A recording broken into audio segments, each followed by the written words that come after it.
So, meron na naman pong agaw eksena itong asawa ni Robin Padilla at todo tanggol sa kanyang asawa. Pero, hindi naman natin pwedeng alisin ang karapatan ay pagtanggol ni Mariel ang kanyang asawa dahil asawa niya yan eh. Ibigay na natin sa kanya yan.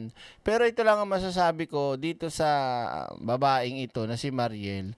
Sana man lang po, pinag-isipan yung mabuti yung sinasabi nyo. Kasi kaya naman namin kayong intindihin bilang kapartner ni Robin Padilla. Siyempre sabi nga nila, birds at the same feathers, parehas bobayla. Subscribe na agad sa channel na laging may aral. Totoong kwento, totoong usapan. 'Di ba? Hindi ibig sabihin, natural pagtatanggol niya 'yan, asawa niya 'yan eh. 'Di ba? Ganun talaga 'yon. Wala tayong magagawa. Pero yung sinabi niya, bigyan natin ng reaction. Okay? Di kita ma-share direct kasi baka mas report ka ng kababayan kong bobo na kulto ni Bongo. Sige po, yaan nyo na. Okay lang yan. O, ito na po. Pakinggan na natin, ha? Tira. For me, if there is anyone who deserves a place in the Senate, si Robin talaga yon. Nasaan ba yung tubig? If there is anyone who deserves a place in the Senate, si Robin talaga yun. Lolo mo. Dilolo ka, day? Ano? Si Robin? Diyos ko naman, napakaraming tawag dito, qualified. Ano ba tingin mo sa asawa mo, Mariel? Ha? Summa cum laude? Yung inan to? Kaya talaga, I do believe, ladies and gentlemen, this is a very, very inspiring and accommodating. Ano accommodating? Basta, kunyari, beauty contest, candidate number 8, Miss Direk Freddy Valera.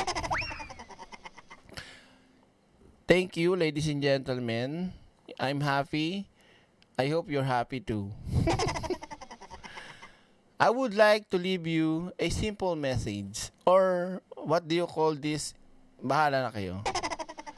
Naniniwala po ako sa kasabihan na napakabuti ng ating Panginoon at marunong bumalanse na hindi lahat ng mga pangit ay bobo.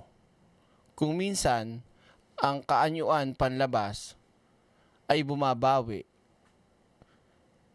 Saan? Sa panloob. Ano ibig sabihin? Huwag mo nang paikot-ikutin pa. Oo nga, maganda ka. Yun nga lang. Bobayla ka. Kaya naniniwala ako na talaga, binabalanse talaga. 'Di ba? Siguro, kunyari lang, ito, maganda ka. Kaya lang hindi ka pwede maging perfecto. Kailangan bobo ka. Yan, maganda pero bobo. Ito, sabihin na natin hindi kagandahan pero matalino to. Yan. Ito, matalino to pero lalagay kita sa gitna. Obese ka. 'Di ba? Talaga ba? Alam mo, pasalamat ka, biniyayaan ka ng magandang physical na pangangatawan. No? Pero kung wala ka nun, tapos ganyan ka mag-isip, malamang nagtitinda ka ng sa kalye. Sa tingin nyo, 'di ba? Paano mo nasasabi yung ganyang pananalita na kung meron man na tao na deserve ang isang pwesto sa Senado, walang iba daw si Robin Padilla daw. Putang ina mo. Nasaan ba yung tubig? Anong klase pag-iisip yan? 'Di ba? Kayo, agree ba kayo sa sinabi niya? Diyos me, yung Marimar. Bakit daw? Bakit? Ano bang meron kay Robin? Bakit deserve niya yan? Parang ganito lang din yan, Direk Freddy. What is beauty if the brain is empty? No, mali, kulang. What is the beauty if the brain is not braining? Better now, like, subscribe now. Or what is the beauty if the brain is in the drainage system? Diba? Oh, nakakalo, ano daw? Messi _RA. Tawang-tawa ako sa'yo, direct. Sabi ko sa'yo like kita, maging friends. Tumigil ka, malandi ka rin eh. Nasaan ba yung tubo? Tubuhin kita, baka sinacharot mo lang ako. Baka mamaya kaya ako mo gusto gawing friend kasi gusto mong gawin akong clown. Tumigil ka. Joke lang po. Tuloy natin. Tuloy natin. Diba? Natawa tuloy ako doon sa ano yun? Tama naman, di ba? What is the beauty if the brain is in the drainage system? Di ba? Number 1 supporter eh. Siyempre, asawa. Kanya na yun. Ibigin na natin yun, asawa. Understandable na yun. O, sige, ano pa? Because he is genuine. And then, Because ano? Ulit nga. when Ulitin ko, Mariela. Wait lang. si Robin talaga yon. Oo. Because he is genuine. Genuine. Saan? Saan siya naging genuine? Sa pagiging alin? Syonga-syonga? Ha? Sige nga. Genuine saan? Dapat sinabi mo. Kasi mahirap pag sinabi mo lang genuine eh. General ba? Lahat? Hindi pwede. Promise. Siguro genuine na ang pututoy ni Robin Gasile. Subscribe na agad sa channel. Siguro genuine na si Robin Padilla mahilig mag-urge. Better now, subscribe na agad. Sabi ni Janilo Paul at ni Malditang Lola, genuinely or genuine bobo. Nasaan ba yung tubo? Di ba? Hindi ka talaga pinagtanggol mo na lang din yung asawa mo. Sana nilupitan mo na, Mariel. Sana ginandahan mo na yung pagtatanggol mo, no? Oh. Tingnan mo, yun ang mga sinasabi nila. 'Di ba? What's the use of beauty when the right part of the brain, nothing is left? On the left side of the brain, nothing is right. Tuloy natin. Tuloy. Asa na ba yun? And then sasabihin niyo sa akin, hindi naman lang pagiging genuine ang criteria para Hindi mo pa nga tinukoy kung anong pagiging genuine. Genuine saan ba? 'Di ba? Tapos sasabihin mo ngayon, hindi lang naman genuine ang pagiging genuine ang criteria. Criteria ng ano nga ang pagiging genuine. Grabe naman talaga to si Mariel, oh. 'Di ba? Birds at the same Basta, makapasok sa Senado dahil gagawa ng batas. Oo. Number 1. Yan na. Magyayabang na. Siyempre, asawa niya pagyayabang niya yan. Anong iyayabang niyan? Si Robin nakatapos yan ng college. Di nga. Seryoso ka dyan? Alam ko naman, mga ka-eksena. Kaya lang ang reaction ko, parang hindi naman. Subscribe na agad sa channel. Nakatapos ng college? Parang hindi eh. Meron siyang degree sa criminology. May degree sa criminology. Literal yan. Girl. Pero eto napaka-basic ha. Although, usaping West Philippine Sea, Coast Guard. Tapos, sabi pa niya, kinuha pa ng AFP si Robin. Pero, yung pagiging patriotism, mula sa kanya, nasa China. Subscribe na agad. Mabalik tayo sa college degree. At sabi mo nga, bachelor's degree in criminology. So, yun naman pala. Graduate. Pero bakit yung asal, ugali, at gawi, at paano magtrabaho si Robin, parang hindi naman nakapagtapos. Parang hanggang grade 2 lang. Tara na! Like, share, subscribe na agad sa channel. Alam niyo po, mga kababayan ko, ako po, wala po talaga akong magandang magagawa sa Senado. Ano po? Kasi una sa lahat,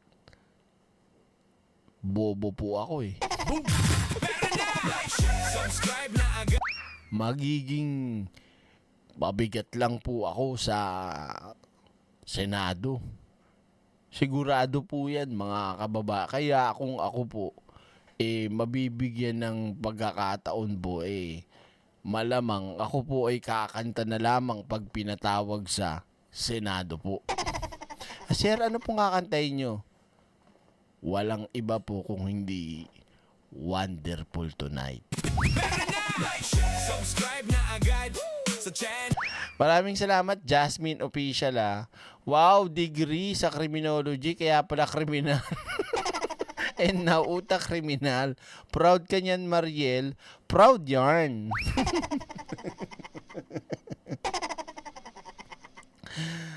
Ay, nako talaga. Yan ang tinatawag na, mga kaiksena, kung bakit ganyan si Mariel bilang asawa. Kaya natin naiintindihan siya. Eto yan, bigyan mo ng kanta direct. If love is blind, I find my way into a city too. If love is blind, my way into... Tara na! Like, share, subscribe. Pasensya na, hindi ko alam yung lyrics Oo. Direct, Freddy, hindi lahat na nag-graduate is matalino. Kaya nga, yun nga yung sinasabi ko Kahit sabihin niya pang graduate, bachelor's degree, bueno, ngayon, nagagamit niya ba? Di ba? Sayang naman ang utak kung hindi ginagamit. Di ba? Baka naman nakapasa si Robin sa sinasabi mong degree sa criminology dahil artista. Wag na tayo wag na tayo, tsaka panahon ni Digong. Nasaan ba yung tubo? Di ba? Wag mo kaming pinagtatarantado, Mariel, ha? Hindi kami kagaya mo na uto-uto. Hindi kami. Kung manguuto ka, sarili mo lang utuin mo. Sa totoo lang, no? Patawa din Kakaloka no? Oo. Next, Next pa, ano yan? si Robin nung nasa bilibid nakapagpasa na ng batas. Tara na! Like, share, subscribe na agad sa channel na laging may aral. Totoong kwento, totoong usapan. Direct Freddy, laging may kaalaman. Like, share, subscribe mga boss. Nasaan ba yung tubo? Niloloko mo ba ka talaga kami, Mariel? Ganun talaga kalakas ang loob mo para gumawa pa ng fake news? Putang inang yan. Paano ka makakagawa ng batas, makakapagpasa ng batas, nakakulong ka? Tara na! Like, share, subscribe. Ang gumagawa lang at nakakapagpasa ng batas, kongresista, senador. King ina mo, paano naging senador si Robin na nakakulong? Tara na! Like, share, subscribe na agad sa channel na laging Mariel, pinapatawa mo ba kami? Grabe to, no? Naintindihan ko ang pag-ibig. Naintindihan ko ang sitwasyon at posisyon mo bilang asawa, oo. Pero yung pag-isip ng utak, gumamit ka naman, te. Ulitin natin baka nabingi lang ako. Baka mamay, hindi ako nakapaglinis ng tenga. Ulitin natin Ano daw? Next, si Robin nung nasa bilibid nakapagpasa na ng batas. Aba, inulit pa, no? Tara na! Like, share, subscribe na agad sa channel na laging may aral. Totoong kwento, totoong usapan. Direct Freddy, laging may kaalaman. Paano yun? Baka ako hindi pa naman ako, marami pa ako experience at kaalaman na dapat malaman. Tulungan nyo naman ako. Ha? Pwede bang makapagpasa ka ng batas, makapagpasa ng batas, habang ikaw ay nakakulong sa bilibid? So kung ikaw ay nakakulong sa bilibid, tawag sa'yo, kriminal. Kung kriminal ka, hindi ka pwedeng tumakbo. 'Di ba? So papaano ka ngayon gagawa ng batas? Pukutang ina mo. Fake news ka, Marielo. Paano nangyari yun? 'Di ba? Sino lang ba ang lawmaker? Kongresista, senador, legislative. Paano nang... Putang talaga, oo.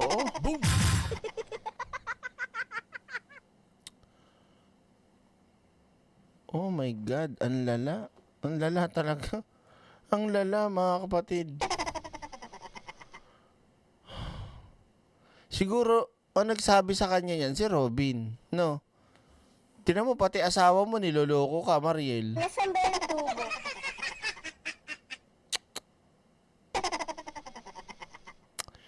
Based sa kaso ni Robin, ang batas na pinasa ni Tito Sen, di si Robin ang gumawa ng batas. Oo, direct. Batas sa Zelda 13. Pinacheck ni Sek Gibo ang pagiging reservist ni Boy Silly. Ay, nako, Diyos ko. Naawa ako dito. Oo. Naawa ako sa'yo, Mariel, sa totoo lang. No? Para lang may pagtanggol mo yung asawa mo, gagawa ka ng fake news. Sige nga, patunayan mo nga sa amin. Lintik na yan. Kadiri. Okay, without even being a senator. Tingnan mo sinabi niya, oh, even without being senator. So,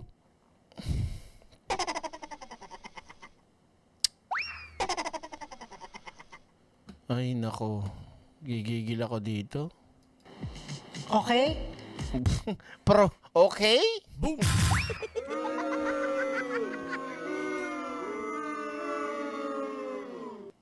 Alam mo, vlog mo na rin yan, Mariel, 'di ba? Sana man lang dinitalye mo. Baka may kaya ka pang ipalusot diyan. Gano'n na sana ginawa mo. Diyos ko, kakahiya. Number 3, sa tingin niyo ba ang Philippine Army, bibigyan siya ng ganun kalaking role? Gaano kalaking role yan? Ingat ka, dinamay mo pa yung Philippine Army, ha? Gaano kalaking role yung sinasabi mo? Ganun kalaking responsibility sa Philippine Army Ano nga? Ano nga ni? na siya ang in charge of communications at strategic planning? In charge sa communication and strategic planning. Wait lang, ha? Inaano ko pa? Dinadigest ko pa. Communication and strategic. Sabi niya, ni Robin, siya ay isang komunista. Right? 'Di ba? Sabi niya 'yun, 'di ba? Komunista si Robin. Right? So, nagamit si Robin sa communication bilang isang komunista, bilang isang artista. Kasi pagka ganyan, alam naman na kahit sa modalin, pag nalamang sikat na artista, at ang tao, makikinig sa'yo. Ang tao, maniniwala sa'yo. 'Di ba? Lalo na kung ginawan mo pa ng pelikula o indie movie, yung AFP. Pero, Mariel, communication and strategic plan? Anong strategic planning? Anong klase? 'Di ba? Alam mo, parang ginamit lang yung salita lang talaga eh. Pinaganda. Strategic planning. So, si Robin ang gumagawa niyan sa kabuuan ng Philippine Army. Ako hindi ako naniniwala dito. yung ganyan, na strategic plan. Baka mamaya, nagamit si Robin para makipag-deal, makipag-usap sa mga komunista. Siya ang namuno. Halimbawa, tinuro kung saan yung kuta. 'Di ba? Kasama siya doon, may media, ganyan. 'Di ba? Pwedeng ganun eh. Tapos ang ginamit na nilang term in charge of communication and strategic planning. And take note, panahon ni Digong yan. 'Di ba? Panahon ni Digong. Si Digong ay may history rin ng pagiging komunista. Tandaan nyo yan. Kaya hindi mahirap sa kanila kung sakali mang makipagkomunikasyon. 'Di ba? Komunista nga eh. Proud pa siya eh. 'Di ba?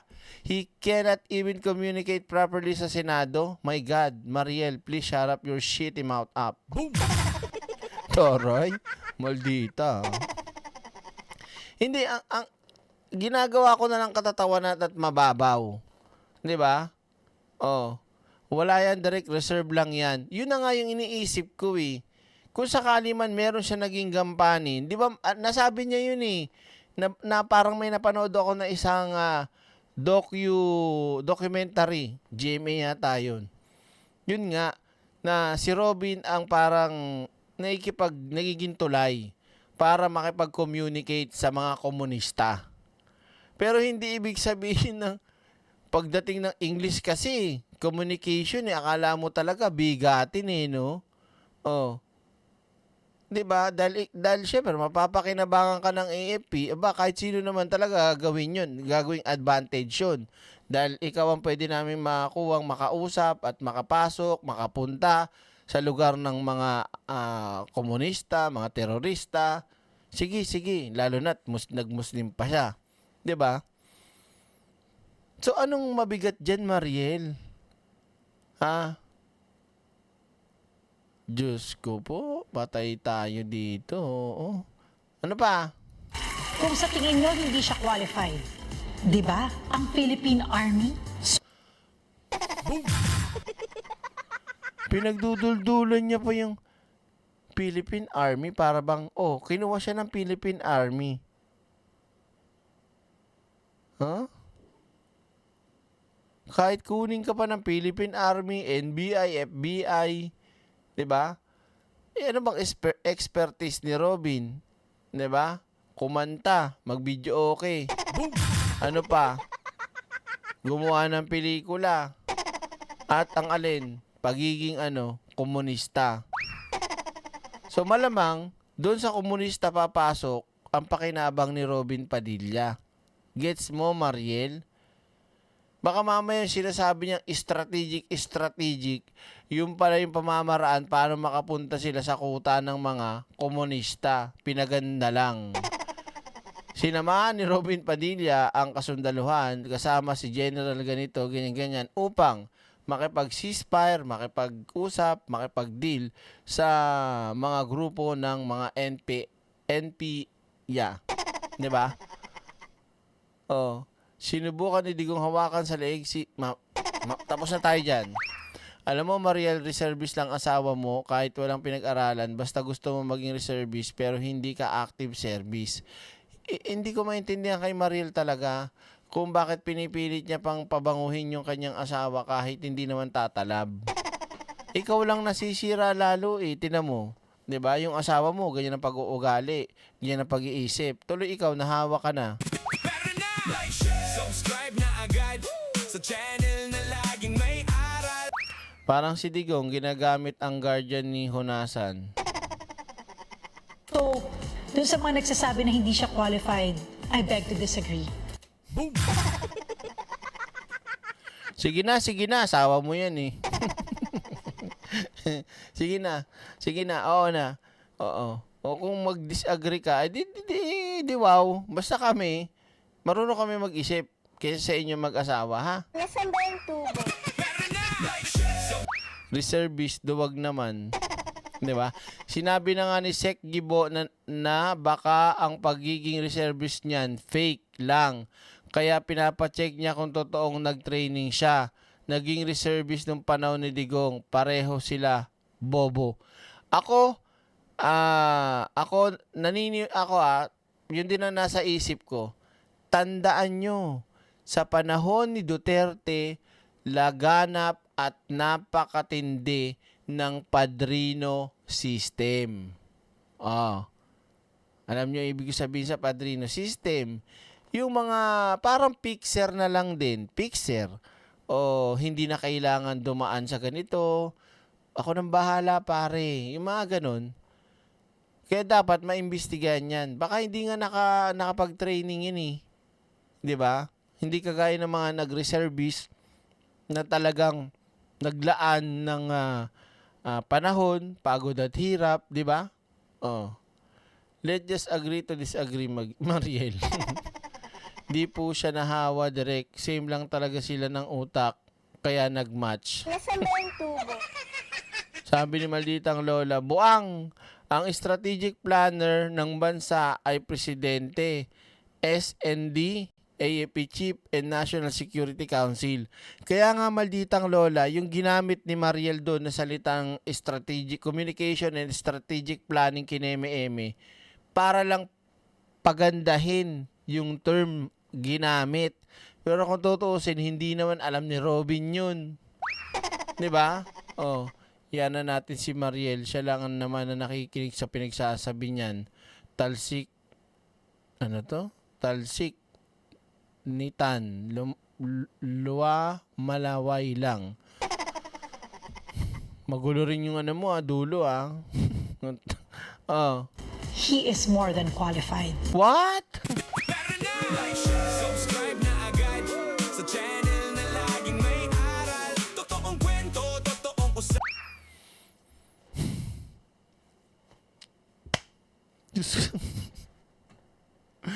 Diyos ko po.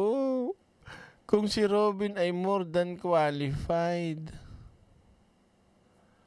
Diyos ko, lahat na ng mga bobo magtatakbo sa Senado. Tara na! Like, share, subscribe na agad sa channel na laging may aral. Totoong kwento, totoong usapan. Diba? Ay, nako, mga kababayan ko. One word. Kung may gusto kayong sabihin kay Mariel, ano ang masasabi nyo kay Mariel? Paki-comment nyo na, mga ka-eksena. In 1, 2, 3, let's go.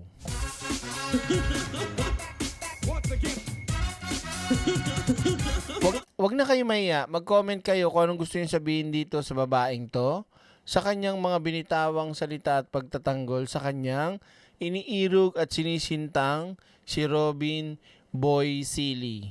Dali, let's go.